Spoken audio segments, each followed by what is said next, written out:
Alright, hello everyone and welcome back to Kottabos Space Program, where today we are having a look at another fun mod, this time in the form of SpaceY Heavy Lifter's Parts Pack. And this is a mod pack being made by Necrobones, who previously we've looked at his inline fairings mod, and I loved that, so I'm hoping for good things from this mod today. And well, SpaceY is all about making bigger and better rockets. It plays off of the idea from the NASA update with the asteroids that we got a while back. You know, we got all these much larger rocket parts, and SpaceY, it basically looks to fill out the large rocket space even more with a nice selection of 3.75 meter and 5 meter rocket parts, as well as a selection of SRBs. So, VAB, and let's just grab a random little command pod for size comparison, because dear lord, these things are ginormous.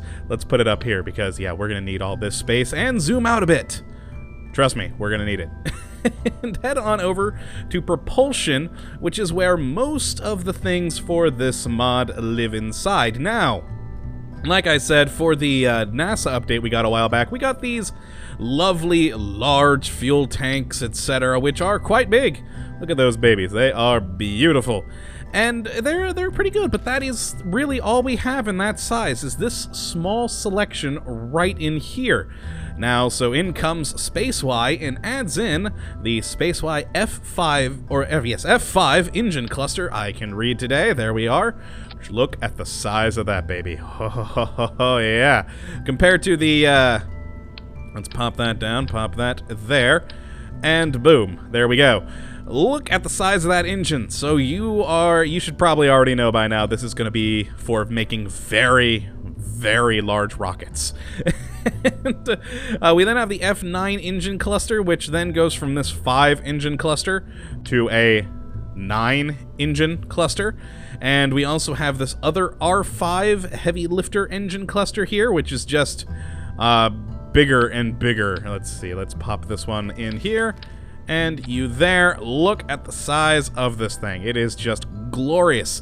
And when it comes to power, we've got quite a bit of thrust on these. A 3,300 thrust on the F5 engine. We've got 6,900 thrust on the F9. And the R5 heavy lift engine, 10,000 thrust. Let me, oh, am I reading that? I am reading that right. I'm wearing my glasses, so yes, that is indeed 10,000. Oh my god. That is just a whole lot of power. And that is, well, the engines that this adds in, at least the liquid engines. We then have some various fuel tanks, including a fueled nose cone, which I like the idea of. We don't have anything like that in the stock parts, really, except for, I mean, maybe this adapter here for the long MK2, but no, this is a full-on fueled nose cone, which is for 3.75 meter fuel tanks, and yeah, just look at the size of that thing compared to the capsule there. It's massive. We then also have an adapter which goes from 3.75 to 5 meters, and it is also full of fuel. So if we pop that down there, we can just boom and boom. Look at that. Beautiful. And full of fuel rather than just being structural, as many of the adapters are. Then we have 3 sizes of fuel tanks here. We've got the, the typical small, medium, and large. And, well, I say small because it's the smallest size of the 5 meter, which is freaking huge. But there we go, our sort of standard small, medium, large fuel tanks. And they are just huge, being at the 5 meter mark.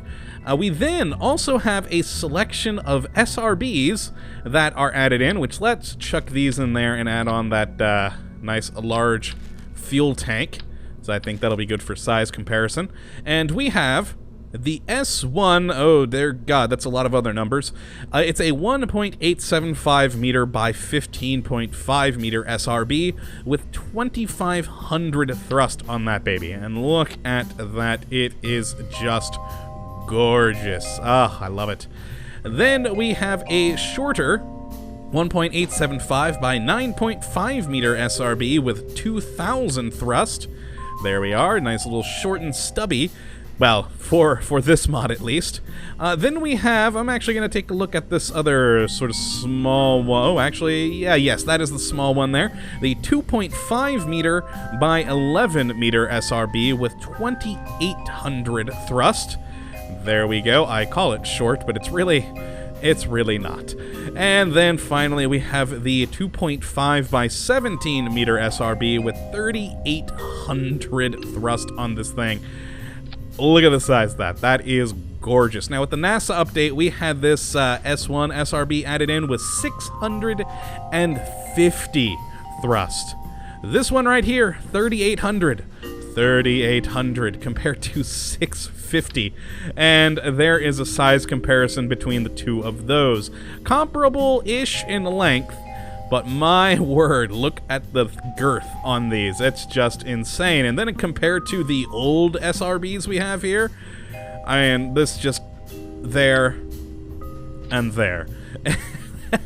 That is a size comparison, and that is just beautiful. And for thrust, this one had 315, and this one 250. This baby right here, 3,800. That is insane. And beautiful. So very beautiful. So let's pop these babies off because we have a little bit more to look at. Now this is all of the fuel, engine, and solid rocket boosters that we have added in from this mod. But we also have some structural things as well because, well, you kind of need some structural elements. And the first of which is, oh, nope, that's stock. There we go. A 5 meter stack decoupler with an ejection force of 800. That is a lot of ejection force. Perfectly fits onto that nice 5 meters there. And then we also have, and this I have to admit, even with those super powerful SRBs, this is my favorite right here. We have these two radial decouplers, a large radial decoupler there, and a triple-packed aerodynamic radio coupler right there. And these are, well, radial decouplers. You shove on other fuel tanks or SRBs onto it, and then they decouple. But unlike the stock decouplers that just sort of release with explosive bolts, these actually have small engines in them. They're basically a combination of the decouplers and the, oh my, I always forget the name of them, the tiny little rockets you use to separate. Oh, where are they? Oh, there it is. The separatrons. It's basically a combination of the two, and it is glorious. So this one has thrust of 120 and an ejection force of 50, so it ejects off, then lights an engine to push the object away from you. It is beautiful. This other one has a 360 thrust, still with just the 50 ejection force, though. It is glorious. And oh, they're solid fuel. I guess that makes sense. 60 solid fuel into those. And these are, they're glorious. It's something I've been wanting for ages.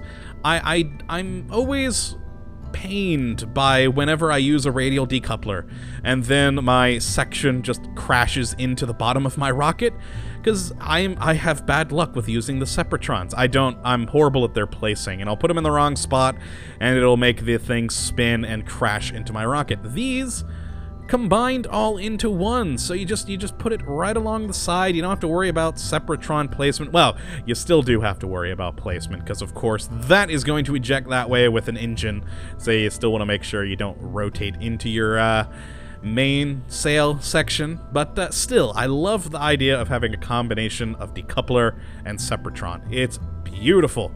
Then, as additional structural elements here, we have a 5 meter to 3.75 meter adapter. So like the fueled one that we had earlier, but this one is purely structural. And then last but certainly not least, we have the SpaceY size 4 stack quad adapter. And this just lets you pop onto the bottom of one of your 5 meter tanks an adapter for you to put 4 engines on there. But honestly, why would you when you have something with 9 engines? That's just glorious. I really do love the look of this thing. But yeah, it's wonderful. I really like all these different bits and bobs that are added into this mod. It's entirely made for, you know, those of you out there who like making really large, heavy lifter rockets, and it does it beautifully. So I wanted to try two things here just to show off a bit. First off, I made this lovely little piece of crap 2.5 meter SRB, which is that large solid rocket booster that this thing added into the game with a capsule on top, because I'm intrigued as to how high just this thing alone can get one of the nice large capsules up into the air. I want to know. So, to launch! Oh boy, I can't wait to see what happens with this. Bill, Jeb, and Bob, prepare yourself, because you may very well die with my piloting and with the force of this rocket, potentially. Alright, so let's lift off, and oh boy, I should probably... Those are... Yeah, that's actually all good. Excellent. I didn't have to rearrange any of this. Lovely. Let's launch it. 3, 2, 1, go! Not as much force of a launch as I was expecting. But then again, this thing is having to lift itself, and it is big. Though we are already up to nearly 200 meters per second here, and only about a third of the way through our solid fuel. I'm intrigued as to how high this thing will go overall. We are just about halfway on the fuel. We've made it up to 5,000 meters. And 375, and then 400 meters per second, off of just one solid rocket booster. This is, it's actually quite impressive. I like that. The sound, not nearly as forceful as I was thinking. We are getting the lovely heat effects, though. You always do love that when you get that on a launch. All right, there we go. Cut out at about 22 kilometers, and holy crap, we were at like 1,300 meters per second. That is beautiful. Our final apoapsis would have gotten us up to, oh my god, you could get, just off of this one solid rocket booster, you could easily get something into orbit, because that was at 133,000 meters. That is beautiful, just off of one gigantic frigging solid rocket booster. I love it. I love it to death. Okay, so let's head back to the revert flight and go to the vehicle assembly building. We'll throw on some of these babies here real quick just to see them pop. So let's knock those there. Oh, no, they're not. There we are. The OCD in me must have them aligned perfectly. And we'll just put some structural fuselage things on them just to have something to eject. And yeah, so those will launch first. Head back out to the launch pad, and just to separate these babies to demonstrate their glory. So, in 3, 2, 1, holy crap, they're off. They went, oh boy, 2 kilometers away. That is beautiful. So yeah, that is what those decouplers can do. Let's revert the flight to launch again, just to see that. And, let's zoom out a bit more on that. And 3, 2, 1, launch! And they're off. That is beautiful. I love the idea of a stacked decoupler with its own built-in engine. It is simply glorious. But yeah, if you would like to check out SpaceY Heavy Lifter parts pack for yourself, you can look at the link in the description for this video to get it for yourself. And I definitely say to go and do it. It is gorgeous. Just simply gorgeous. So many wonderful parts. I love all these solid rocket boosters. I love all the new engines, the new fuel tanks. It's great. It is definitely worth it. My favorite, though, has got to be these new decouplers. They are beautiful. So yeah, I hope you do go and check it out for yourself. Once again, this has been the SpaceY Heavy Lifter Parts Pack by user Necrobones, and it is loads of fun. So go download it, give it a try, and yeah, I hope you have enjoyed this episode today, and of course that you come back for the next when we will be looking at yet another fun mod. But until then, thank you for watching, my friends, and as always, to space Yay! Oh, God, I love how powerful this thing is. Later, guys!